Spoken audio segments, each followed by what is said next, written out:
प्यारे दोस्तों नमस्कार, मैं संदीप एक बार फिर से स्वागत करता हूं आपका करियर प्लैनेट की ऑनलाइन क्लासेस में। दोस्तों जैसा कि आपको पता है, अभी हमारे चैनल पर फिक्स असेट अकाउंटिंग को लेकर एक पूरी सीरीज चल रही है और उसमें फर्स्ट वीडियो में आपने सीखा था कि हमें फिक्स असेट को किस तरह से परचेस करने की एंट्रीज जीएसटी को ध्यान में रखते हुए टेली प्राइम में पोस्ट करना है। सेकेंड वीडियो, इसी का जो सेकेंड पार्ट था, उसमें हमने फिक्स असेट्स को ही स्टॉक आइटम की तरह टेली में रिकॉर्ड करना सीखा, जिससे आप अपने स्टॉक आइटम को बेहतर ढंग से मैनेज कर सकते हैं। इसी का जो थर्ड पार्ट था, उसमें हमने आईटीसी रिवर्सल का रूल 43 डिस्कस किया कि ऐसी कौन सी कंडीशंस होती हैं जब हमें आईटीसी को रिवर्स करना होता है और फिक्स असेट या कैपिटल गुड्स के साथ इसका किस तरह से यूज किया जाता है। नेक्स्ट वीडियो जो कि था डेप्रिसिएशन से संबंधित, उसमें हमने बेसिक डेप्रिसिएशन के कॉन्सेप्ट को सीखा और इनकम टैक्स एक्ट के अनुसार WDV मेथड क्या है, किस तरह से इससे जुड़ी हुई अकाउंटिंग एंट्रीज को टैली में पोस्ट करना है, वो सारा इस वीडियो में आपको बताया गया था। मुझे उम्मीद है कि आप स्टेप बाय स्टेप पूरी सीरीज को देख रहे हैं और कॉन्सेप्ट को लर्न कर रहे हैं। आज इसी कड़ी को आगे बढ़ाते हुए हमारा आज का जो वीडियो है वो भी डेप्रिसिएशन को लेकर ही है। आप कहेंगे सर बार बार डेप्रिसिएशन? जी हाँ दोस्तों, डेप्रिसिएशन एक बहुत ही इंपॉर्टेंट कॉन्सेप्ट है और इसके जो फंडामेंटल हैं, यदि वो आपके क्लियर हो जाते हैं तो आप इससे जुड़ी हुई अकाउंटिंग एंट्रीज को लेकर कभी भी कंफ्यूज नहीं होंगे। तो आज के वीडियो में हम फिर से डेप्रिसिएशन को डिस्कस करेंगे। डेप्रिसिएशन जिसे मूल्यह्रास कहा जाता है, और जैसे ही डेप्रिसिएशन वर्ड आता है तो हमारे दिमाग में क्या आता है? फिक्स एसेट की वैल्यूज को डेप्रिशिएट करना है। अब अकाउंट्स के पॉइंट ऑफ व्यू से अगर आप सोचेंगे तो डेप्रिसिएशन 3 कॉन्सेप्ट के साथ जुड़ा हुआ है। फर्स्ट है कॉस्ट एलोकेशन, सेकंड है रेवेन्यू और एक्सपेंडिचर मैचिंग कॉन्सेप्ट, और थर्ड है गोइंग कंसर्न कॉन्सेप्ट। इन तीनों को ध्यान में रखते हुए ही हमें डेप्रिसिएशन से जुड़ी हुई एंट्रीज को हमारी बुक्स ऑफ अकाउंट्स में पोस्ट करना होता है। आइए देखते हैं ये किस तरह से डेप्रिसिएशन से लिंक अप है। डेप्रिसिएशन को चार्ज करने के कई मेथड्स हैं, उनमें से 2 बहुत ही पॉपुलर हैं। फर्स्ट है रिटर्न डाउन वैल्यू मेथड, जिसे WDV के नाम से जाना जाता है, और सेकंड है स्ट्रेट लाइन मेथड, जिसे SLM के नाम से जाना जाता है। अब रिटर्न डाउन वैल्यू मेथड, जैसा कि पिछले वीडियोस में मैंने आपको बताया, इनकम टैक्स एक्ट 1961 इस WDV मेथड को प्रीफर करता है, और SLM मेथड जो है वो कंपनीज एक्ट 2013 में प्रीफर किया गया है। इट मीन्स दोनों से ही हम डेप्रिसिएशन कैलकुलेट कर सकते हैं, निकाल सकते हैं, लेकिन अलग अलग एक्ट में अलग अलग मेथड को प्रीफर किया गया है। और आज का जो वीडियो है विशेष तौर से SLM के ऊपर है कि हम स्ट्रेट लाइन मेथड का यूज करते हुए अपनी एसेट्स को किस तरह से डेप्रिशिएट कर सकते हैं। यहाँ मैं एक एग्जाम्पल आपके सामने रख रहा हूँ। कॉस्ट एलोकेशन जो कॉन्सेप्ट है उसको ध्यान में रखते हुए, मान लीजिए हमने 2015 में कोई मशीन परचेज की है। इसकी परचेज कॉस्ट है 1 लाख रुपए और इसका एस्टिमेटेड लाइफ हम एज्यूम करके चल रहे हैं ये मशीन हमारे बिजनेस में 10 साल तक सर्विस देगी। अब 10 साल तक जब ये मशीन हमारे बिजनेस में सर्विस देगी तो हर साल समय के साथ साथ इसकी वैल्यू में कमी आएगी, और उस कमी को ही हम लोग क्या बोल रहे हैं? डेप्रिसिएशन। तो यहाँ पर WDV मेथड जो हमने पहले वाले वीडियोस में डिस्कस किया था, उसमें क्या हुआ था? इस मशीन पर हर साल 31 मार्च को आपको एक फिक्स्ड रेट पर इसे डेप्रिशिएट करना था। मान लीजिए डेप्रिसिएशन का रेट 10% है, तो 10,000 रुपए हमें हर साल इस मशीन में से, इसकी वैल्यू में से लेस करते हुए फिर उसे फिक्स असेट में दिखाना होता है। तो ये अगले 10 साल तक इस तरह का मेथड चलता है। बुक्स ऑफ अकाउंट्स की जब हम बात करते हैं तो बुक्स ऑफ अकाउंट्स में क्या होता है? इसी मशीन को जब हम परचेज करते हैं तब एंट्री पोस्ट होती है machinery account debit to cash या बैंक, और जैसे ही ये एंट्री हम पोस्ट करते हैं तो बैलेंस शीट में असेट साइड में इस मशीन को हम लोग दिखाते हैं 1 लाख रुपए, और इसके साथ ही जब 31 मार्च को एंट्री पोस्ट होती है तो हम एंट्री करते हैं depreciation account debit to machinery. यानी इस मेथड में हम लोगों ने क्या किया? डेप्रिसिएशन को कॉस्ट मानते हुए उसे डेबिट किया और मशीनरी जो असेट है उसको क्रेडिट किया, जिससे हमारी मशीन की वैल्यू कम हो सके, और प्रॉफिट एंड लॉस में इस 10,000 को डेप्रिसिएशन के नाम से दिखा दिया गया। इट मीन्स ये 10,000 रुपए का बेनिफिट ही हमें इस साल इस मशीन से मिला है, और हमारी मशीन 31 मार्च को लेस होकर 90,000 रुपीज की बैलेंस शीट में शो होगी। इस तरह से आने वाले वर्षों में भी यही काम होगा। हर साल हम इस मशीन को डेप्रिशिएट करेंगे 10,000 रुपए के साथ, और उसकी डेप्रिशिएट वैल्यू हमारी बैलेंस शीट में शो करते चलेंगे, और इस मेथड को हम लोग बोल रहे हैं WDV, return down value method. अब जो नेक्स्ट मेथड होता है वो होता है प्रोविजन फॉर डेप्रिसिएशन या फिर एक्यूमुलेटेड डेप्रिसिएशन। दोनों का मीनिंग एक ही है, पर ये क्या है? प्रोविजन फॉर डेप्रिसिएशन या एक्यूमुलेटेड डेप्रिसिएशन। तो कंपनीज एक्ट 2013 में ये बताया गया कि आपको अपनी असेट को डेप्रिशिएट तो करना है, पर डेप्रिशिएशन के बाद बैलेंस शीट में जो ओरिजिनल कॉस्ट है उसी कॉस्ट पर मशीन को शो करना है। इसे हिंदी में संचित मूल्य ह्रास भी कहा जाता है।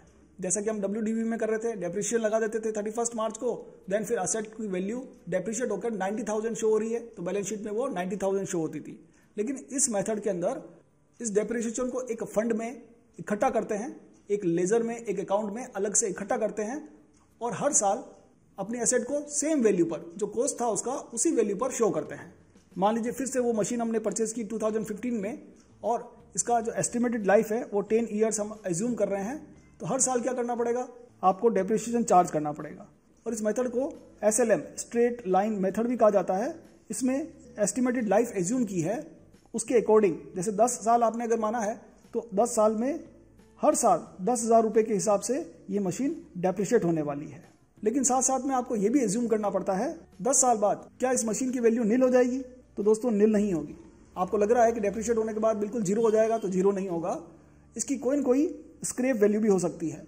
तो यहाँ एज्यूम कर लेते हैं कि 10,000 रुपये आपको लास्ट में मिल रहे हैं। इट मीन्स इसकी जो स्क्रैप वैल्यू है वो 10,000 है।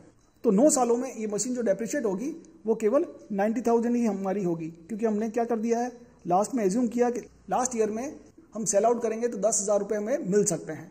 तो इट मीन्स 90,000 का डेप्रिशिएशन यहाँ पर चार्ज होगा। प्रॉफिट एंड लॉस में एक तरफ हम एक्सपेंसेस को शो करते हैं और एक तरफ इनकम शो होती है। तो रेंट रिसीव्ड हुआ है 1000, सैलरी पे किया है 500, और अभी हमको अगर नेट प्रॉफिट निकालना हो तो सीधा सीधा 1000 रुपये में से 500 रुपये लेस हुए और 500 रुपये हमारा नेट प्रॉफिट है। अब इसके साथ यदि आप डेप्रिशिएशन को भी ऐड कर लेते हैं तो क्या हो रहा है, नेट प्रॉफिट 100 रुपये से कम होकर 400 रुपीज़ हो जाएगा। लेकिन आपको यहाँ कॉन्सेप्ट ये समझना है कि सैलरी जो है उसमें आपका कैश आउटफ्लो हुआ है, बिजनेस से कैश बाहर गया है। लेकिन डेप्रिशिएशन खर्चा होते हुए भी ये एक नॉन कैश एक्सपेंसेस है, इसमें कैश हमारे बिजनेस से आउटफ्लो या बिजनेस से बाहर नहीं जाता है, फिर भी ये हमारे नेट प्रॉफिट को कम कर देता है। जैसा कि यहाँ आप एग्जाम्पल में समझ रहे हैं, 100 रुपये से हमारा नेट प्रॉफिट कम हो गया है, जबकि पैसा बाहर नहीं गया है तो भी नेट प्रॉफिट कम हो गया है। तो वास्तव में ये पैसा कहाँ है, ये पैसा हमारे बिजनेस में ही है। आप ऐसा कह सकते हैं कि ये पैसा हमारे वर्किंग कैपिटल में जुड़ा हुआ है। तो क्यों ना इस पैसे को एक लेजर बनाकर अलग से एक अकाउंट में स्टोर कर लिया जाए। इसी मेथड को, इसी कॉन्सेप्ट को यदि हम हर साल अप्लाई करेंगे तो पहले साल में मान लीजिए इस मशीन पर 10,000 का डेप्रिशिएशन चार्ज हो रहा है, तो 10,000 रुपये को यहाँ प्रॉफिट एंड लॉस में दिखाएंगे, साथ ही साथ एक और फंड बनाकर उस फंड में भी 10,000 रुपये इकट्ठे कर लेंगे। फिर नेक्स्ट ईयर में भी सेम 10,000 रुपये फिर से हम इकट्ठा कर लेंगे। इस तरह से जितने साल का डेप्रिशिएशन चार्ज करेंगे उसको हम एक फंड में इकट्ठा करते रहेंगे। इसी को हम बोलते हैं फंड एक्युमुलेशन या प्रोविजन फॉर डेप्रिशिएशन। उस लेजर का, उस अकाउंट का एक नाम दे दिया जाता है जिसे हम प्रोविजन फॉर डेप्रिशिएशन या एक्युमुलेटेड डेप्रिशिएशन के नाम से भी जानते हैं। लेकिन कॉन्सेप्ट क्या है, आपको अपनी एसेट को कॉस्ट पर ही हमेशा दिखाना होगा। अभी प्रैक्टिकली जब हम टैली में चलेंगे तो इस पूरे कॉन्सेप्ट को स्टेप बाय स्टेप वहाँ पर भी सीखेंगे। अभी थ्योरेटिकली आप इसे समझिएगा। अब इस मेथड में जब एंट्रीज पास की जाती हैं तो उसमें क्या होता है, फिर से हमने मशीन परचेज कर ली। जैसे ही मशीन परचेज करेंगे फर्स्ट एंट्री पोस्ट करेंगे machinery account debit to cash और बैंक। उसके साथ साथ डेप्रिशिएशन की एंट्रीज 31 मार्च को पोस्ट करनी पड़ेंगी। डेप्रिशिएशन अकाउंट DR पर अब की बार यहाँ पर असेट न लिखते हुए प्रोविजन फॉर डेप्रिशिएशन, एक नया लेजर हम लोगों ने यूज किया, प्रोविजन फॉर डेप्रिशिएशन, या फिर क्रेडिट करेंगे एक्यूमुलेटेड डेप्रिशिएशन, उस नाम से एक लेजर बन जाएगा। बस यही चेंज है कि आपको यहाँ पर असेट को यूज नहीं करना है क्रेडिट के अंदर, और उसकी जगह पर क्या यूज करना है, प्रोविजन फॉर डेप्रिशिएशन। और इनका इफेक्ट हमारी बैलेंस शीट पर, प्रॉफिट लॉस पर कैसे आता है, तो बैलेंस शीट अगर आप देखेंगे तो मशीनरी 1 लाख रुपए पर हमने शो की है, और ये जो प्रोविजन फॉर डेप्रिशिएशन बनाया है ये दोस्तों शो होता है लायबिलिटीज साइड में 10,000 रुपये। First year 10,000, second year 20,000, third year 30,000। इस तरह से ईयर बाय ईयर हम डेप्रिशिएशन के अमाउंट को इस लेजर में स्टोर करते रहेंगे, और मशीनरी अपनी ओरिजिनल कॉस्ट पर ही बैलेंस शीट में शो होगी। और डेप्रिशिएशन जो है वो प्रॉफिट एंड लॉस में पहले भी शो होता था, अभी भी शो होगा। ये इसका कॉन्सेप्ट है। अब आशा है कि आपके WDV और SLM method, straight line method, दोनों के कॉन्सेप्ट क्लियर हो गए होंगे। आइए अब चलते हैं टैली में और देखते हैं इन सारी एंट्रीज को जो SLM मेथड से रिलेटेड है या जो प्रोविजन फॉर डेप्रिसिएशन या एक्यूमुलेटेड डेप्रिसिएशन से संबंधित है, उन्हें हम टैली में किस तरह से पोस्ट करेंगे। दोस्तों, प्रोविजन के कॉन्सेप्ट को अच्छी तरह से समझने के लिए हम 3 सालों के फाइनेंशियल स्टेटमेंट टैली में तैयार करने वाले हैं। इसलिए मैंने अपनी कंपनी को तैयार किया है फाइनेंशियल ईयर 22-23 से, यानी 23-24 को फाइनेंशियल लेते हुए, बेस ईयर लेते हुए हमें अपनी कंपनी को क्रिएट करना है। देन फिर कुछ लेजर्स बना लेने हैं। जैसे मैंने यहाँ पर कुछ लेजर्स क्रिएट किए हैं। पहला लेजर होगा असेट का। मशीनरी हमारी फिक्स असेट है, इसलिए इसका ग्रुप फिक्स असेट रखिएगा। जीएसटी इसके ऊपर एप्लीकेबल है और 18% इसके ऊपर जीएसटी चार्ज होगा। इसके ऊपर हम आईटीसी भी क्लेम करने वाले हैं, इसलिए ये हमारे लिए कैपिटल गुड्स होगा। दूसरा लेजर बनाना है डेप्रिसिएशन का, जो कि एक तरह से इनडायरेक्ट एक्सपेंसेस है। इसके ऊपर जीएसटी नॉट एप्लीकेबल रहेगा। तीसरा लेजर और सबसे इंपॉर्टेंट लेजर होगा प्रोविजन फॉर डेप्रिसिएशन। इसका ग्रुप रखना है प्रोविजन, जीएसटी फिर इसके ऊपर नॉट एप्लीकेबल रखिएगा। अब आइए हम सबसे पहले मशीनरी को परचेज कर लेते हैं। मशीनरी को परचेज करने की एंट्रीज आप जनरल वाउचर में भी पोस्ट कर सकते हैं और परचेज वाउचर में भी पोस्ट कर सकते हैं। और इजी अंडरस्टैंडिंग के लिए मशीनरी की कॉस्ट में एज्यूम कर रहा हूँ 30,000 और इसकी एस्टिमेटेड लाइफ हम मान रहे हैं 3 साल। तो 30,000 रुपये की हमारी मशीन है जो हमने फर्स्ट ईयर में परचेज की। इसके ऊपर जीएसटी चार्ज हुआ, सीजीएसटी, एचजीएसटी, और इस एंट्री को हम लोग सेव कर लेते हैं। अभी सीधे बैलेंस शीट में चलते हैं। बैलेंस शीट में देखेंगे तो हमारी मशीन है 30,000 की। अब 31 मार्च को इसी फाइनेंशियल ईयर में हमें डेप्रिसिएशन चार्ज करना है। और जैसा कि आपको पता है, डेप्रिसिएशन के लिए एक एडजस्टमेंट एंट्री पास करनी पड़ेगी F7 में, जनरल वाउचर में, और डेप्रिसिएशन को हम लोग करेंगे डेबिट। 30,000 की मशीन थी, 10,000 पर ईयर हम डेप्रिसिएशन चार्ज करने वाले हैं। तो 10,000 रुपये डेप्रिसिएशन अकाउंट में डालेंगे। देन क्रेडिट हमें असेट को नहीं करते हुए अब करना पड़ेगा प्रोविजन फॉर डेप्रिसिएशन। इस लेजर को हम लोग क्रेडिट करेंगे। तो पहले जो मेथड था WDV, उसमें असेट को हम क्रेडिट करते हुए असेट की वैल्यू को डिक्रीज करते थे, और यहाँ पर एक फंड बनाकर उस फंड में डेप्रिसिएशन को स्टोर कर रहे हैं, डेप्रिसिएशन को इकट्ठा कर रहे हैं, एक्यूमुलेट कर रहे हैं। लेकिन ये एंट्री कब पोस्ट करनी है? 31 मार्च को। तो मैं यहाँ पर डेट चेंज कर लेता हूँ। 31 मार्च को एंट्री पोस्ट करने के बाद फिर से जब हम बैलेंस शीट में चलेंगे तो मशीनरी दिखाई दे रही है ओरिजिनल कोस्ट पर 30,000 पर, और इधर लायबिलिटी साइड में, करंट लायबिलिटी में प्रोविजन दिखाई दे रहा है 10,000 रुपीज। दोस्तों, यही प्रोविजन यहाँ पर एक्यूमुलेट हो जाता है, इकट्ठा हो जाता है, और मशीनरी अपनी ओरिजिनल कॉस्ट में शो होती है। जबकि प्रॉफिट एंड लॉस में आप देखेंगे तो यहाँ पर इस पर्टिकुलर फाइनेंशियल ईयर का जो डेप्रिसिएशन चार्ज हुआ है 10,000 रुपीज, वो यहाँ शो होता है। अब यही काम हमें नेक्स्ट फाइनेंशियल ईयर में भी करना है। तो गेट वेब टैली में आइएगा, alter F2, financial year change करना है 1/4/23 और 31/3/24 हम यहाँ ले लेते हैं।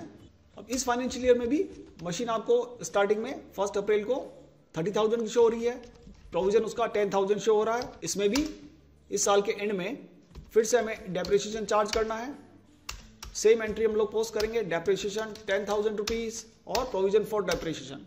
दोस्तों, आप यहाँ देख पा रहे हैं प्रोविजन फॉर डेप्रिसिएशन अकाउंट का करंट बैलेंस 20,000 हो चुका है। इट मीन्स 2 सालों का डेप्रिसिएशन हम लोग चार्ज करते हुए इसमें एक्यूमुलेट कर चुके हैं, रिकॉर्ड कर चुके हैं, स्टोर कर चुके हैं। बैलेंस शीट में प्रोविजन दिखाई दे रहा है 20,000 और मशीनरी अपनी ओरिजिनल कॉस्ट 30,000 पर ही शो होते हुए दिखाई दे रही है। थर्ड ईयर में फिर से alter F2, financial year change करते हैं A24 M25। अब यहाँ पर F7 जनरल वाउचर में जाते हुए 31 मार्च को फिर से डेप्रिसिएशन अकाउंट डेबिट 10,000 और प्रोविजन फॉर डेप्रिसिएशन 10,000। अब हमारे प्रोविजन फॉर डेप्रिसिएशन अकाउंट का करंट बैलेंस 30,000 हो चुका है। 3 सालों के लिए हमने डेप्रिसिएशन यहाँ पर एक्यूमुलेट कर लिया है, इकट्ठा कर लिया है। बैलेंस शीट में आप देखिए प्रोविजन का बैलेंस आ रहा है 30,000 और मशीनरी अभी भी अपनी ओरिजिनल कॉस्ट पर ही शो हो रही है। यदि आप प्रोविजन को ड्रिल डाउन करते हुए अंदर की तरफ जाएंगे तो यहाँ आप देख पाएंगे प्रोविजन फॉर डेप्रिसिएशन 30,000 और एंटर प्रेस करने पर मार्च में हमने इस करंट फाइनेंशियल ईयर में 10,000 का प्रोविजन बनाया है, जबकि इसका ओपनिंग बैलेंस 20,000 पिछले फाइनेंशियल ईयर की वजह से कैरी फॉरवर्ड होता हुआ दिखाई दे रहा है। और इसी तरह से प्रॉफिट एंड लॉस में देखेंगे तो प्रॉफिट एंड लॉस में करंट फाइनेंशियल ईयर का डेप्रिसिएशन चार्ज होता हुआ दिखाई देगा। तो दोस्तों, ये एक मेथड है, लेकिन यहाँ आपके दिमाग में क्वेश्चन आ सकता है कि सर अभी भी मशीनरी अपनी ओरिजिनल कॉस्ट 30,000 पर है और प्रोविजन भी 30,000 का है। इट मीन्स हमारी मशीनरी तो कंप्लीट डेप्रिशिएट हो चुकी है। तो इसके बाद एक एंट्री और की जाती है, उस एंट्री को फिर से जनरल वाउचर में पोस्ट करते हैं और अब की बार हम प्रोविजन फॉर डेप्रिसिएशन, जो हमने प्रोविजन इकट्ठा किया था, फंड इकट्ठा किया था, उसको कर देते हैं डेबिट और यहाँ पर हमारे असेट को कर देते हैं क्रेडिट। तो असेट फुली डेप्रिशिएट हो जाती है, प्रोविजन का यहाँ पर यूज हो जाता है। तो आइए फिर से बैलेंस शीट में चलते हैं। अब आप देखिएगा प्रोविजन यहाँ से क्लियर हो चुका है और मशीनरी भी डेप्रिशिएट होते हुए नील हो चुकी है। कई बार हमें बिजनेस में इस प्रोविजन का यूज करते हुए मशीनरी को रिप्लेस करना होता है या नई मशीन परचेज करनी होती है या एस्टिमेटेड लाइफ जो आपने कैलकुलेट की थी उससे पहले ही मशीन को सेल आउट करना होता है। तो कई ऐसी सिचुएशन आती है, वहां पर भी आप इस प्रोविजन का, इस फंड का यूज कर सकते हैं। तो ये जो मैंने अभी आपको बताया है प्रोविजन फॉर डेप्रिसिएशन, ये इसका एक सिनेरियो है। दूसरा सिनेरियो जिसमें कई लोग एक्यूमुलेटेड डेप्रिसिएशन के नाम से भी अकाउंटिंग एंट्रीज को पोस्ट करते हैं, वो किस तरह से किया जाता है, आइए उसको सीखते हैं। एक्यूमुलेटेड डेप्रिसिएशन मेथड को समझने के लिए, उसके माध्यम से डेप्रिसिएशन को चार्ज करने के लिए मैं सबसे पहले आपको बेस फाइनेंशियल ईयर जहां हमने कंपनी क्रिएट की थी उसमें ले जाता हूं, वॉल्टर F2 A22 M23। अब आप देखिए हमारा फाइनेंशियल ईयर चेंज हो चुका है FY 22-23 और यहां क्या करना है, एक लेजर क्रिएट करना है। जैसा आपने प्रोविजन फॉर डेप्रिसिएशन क्रिएट किया उसकी जगह पर हम लोग बना सकते हैं provision for accumulated depreciation account और इसका ग्रुप रहेगा फिक्स असेट। इस पर GST नॉट एप्लीकेबल रखिएगा और ऐसा करने से फर्स्ट ईयर में जो इस मशीनरी पर 10,000 का प्रोविजन हमने क्रिएट किया था उसकी जगह पर अब हम लोग यूज करेंगे एक्यूमुलेटेड डेप्रिसिएशन लेजर का depreciation account debit to machinery accumulated depreciation. और इस फाइनेंशियल ईयर में इस एंट्री को पोस्ट करने के बाद जब बैलेंस शीट आप देखेंगे तो बैलेंस शीट में असेट के साथ साथ जो एक्यूमुलेटेड डेप्रिसिएशन का अकाउंट है उसमें डेप्रिसिएटेड वैल्यू साथ में शो होगी और मशीन डेप्रिसिएट होने के बाद उसकी क्या कॉस्टिंग आ रही है, क्या वैल्यू है, वो भी बैलेंस शीट में शो होगा। जबकि प्रॉफिट एंड लॉस में उस करंट पीरियड का जो भी डेप्रिसिएशन है केवल वही शो होगा। अब जो लास्ट फाइनेंशियल ईयर था, थर्ड ईयर, अगर उसकी बैलेंस शीट को देखें तो उसमें वॉल्टर F2 लास्ट था हमारा A24 M25। थर्ड ईयर में असेट थी 30,000 की, मशीनरी एक्यूमुलेटेड डेप्रिसिएशन अकाउंट में भी -30,000 शो हो रहा है। इट मीन्स जो हमारी मशीन थी वो फुली डेप्रिशिएट हो चुकी है। तो इस वाले मेथड में जब भी हम डेप्रिसिएशन चार्ज कर रहे हैं तो प्रोविजन फॉर डेप्रिसिएशन की जगह पर मशीनरी एक्यूमुलेटेड डेप्रिसिएशन अकाउंट का यूज कर रहे हैं और इसका ग्रुप रखा है हमने फिक्स असेट। और जब भी हम असेट को क्रेडिट करते हैं तो वास्तव में असेट की वैल्यू को ही डिक्रीज कर रहे हैं। जो पुराना मेथड हम लोगों ने यूज किया था WDV के अंदर डेप्रिसिएशन अकाउंट टू मशीनरी, उसकी जगह पर इस तरह का एक्यूमुलेटेड डेप्रिसिएशन वाला लेजर यूज किया गया है। दूसरा, जब बैलेंस शीट देखते हैं तो कई लोगों को ये वाला मेथड ज्यादा पसंद आता है क्योंकि इसमें साथ के साथ आपको मशीनरी की ओरिजिनल कॉस्ट डेप्रिशिएट होने के बाद दिखाई देती है। जबकि पहला जो मेथड था जिसमें प्रोविजन फॉर डेप्रिसिएशन अकाउंट का यूज किया गया था उसमें वो प्रोविजन लायबिलिटी साइड में दिखाई देता है और मशीनरी अपनी ओरिजिनल कॉस्ट पर शो होती है। तो अब आपके ऊपर है, आप जिस मेथड का यूज करना चाहें उसके माध्यम से इस SLM method, straight line method का यूज करते हुए अपनी एसेट्स को डेप्रिशिएट कर सकते हैं। तो मुझे लगता है कि हमारा जो फर्स्ट वीडियो था जिसमें WDV के बारे में आपको बताया था और आज का जो वीडियो है, दोनों को देखते हुए दोनों को आपस में लिंक कीजिएगा और डेप्रिसिएशन संबंधित पूरे कॉन्सेप्ट को अच्छी तरह से लर्न कीजिएगा। यदि आज का हमारा यह वीडियो आपको पसंद आया हो, उपयोगी लगा हो, ज्ञानवर्धक लगा हो तो आप इसे जरूर लाइक करें, शेयर करें और कमेंट करें। आज की वीडियो में इतना ही, मिलते हैं अगले वीडियो में। तब तक के लिए खुश रहिए, सीखते रहिए, सिखाते रहिए। वीडियो देखने के लिए बहुत बहुत धन्यवाद।